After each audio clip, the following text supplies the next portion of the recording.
نحمدہ ونصلی ونسلم علی رسولہ الکریم اما بعد فاعوذ باللہ من الشیطان الرجیم بسم اللہ الرحمن الرحیم یا ایہا الذین آمنوا کتب علیکم الصیام کما کتب علی الذین من قبلکم لعلکم تتقون۔ صدق اللہ العظیم۔ ماہ رمضان کی آمد قریب ہے۔ ماہ رمضان میں اللہ تبارک و تعالیٰ نے اہل ایمان پر روزے فرض کیے۔ قرآن مجید کے اندر اللہ تبارک و تعالیٰ نے ارشاد فرمایا یا ایھا الذین آمنوا کتب علیکم الصیام کما کتب علی الذین من قبلکم لعلکم تتقون۔ اے ایمان والو، تم پر روزے فرض کیے گئے جس طرح تم سے اگلوں پر فرض ہوئے تاکہ تم پرہیزگار بن جاؤ۔ روزہ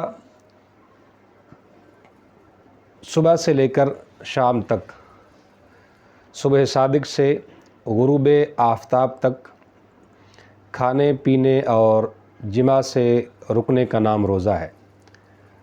اگرچہ ظاہری صورت یہ ہے کہ انسان سارا دن اپنے آپ کو بھوکا اور پیاسا رکھتا ہے، لیکن روزے کا اصل مقصد ہے تقوی اور پرہیزگاری۔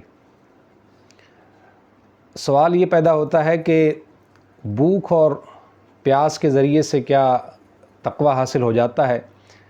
تو یقیناً بھوک اور پیاس کے ذریعے سے اللہ تبارک و تعالی تقوی عطا فرماتا ہے، کہ اس کی وجہ یہ ہے کہ انسان کے جو دو دشمن ہیں، ایک اس کا نفس، دوسرا شیطان۔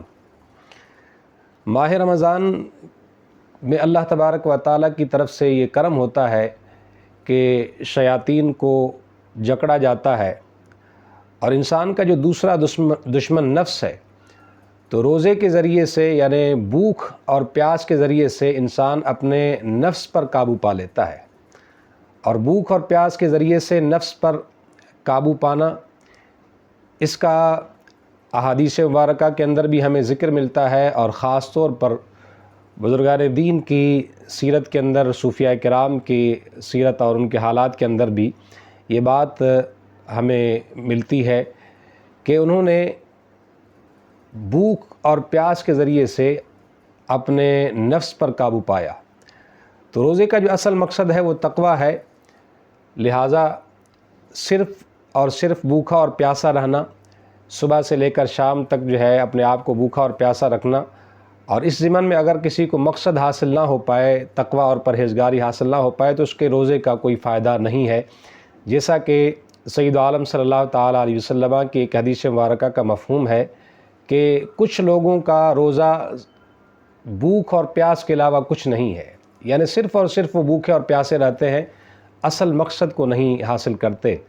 اللہ تبارک و تعالی ہمیں ماہ رمضان میں صحیح معنی میں روزہ رکھنے کی، اور جو روزے کا مقصد ہے حصول تقوی، اللہ تبارک و تعالی اس مقصد تک پہنچنے کی ہمیں توفیق عطا فرمائے۔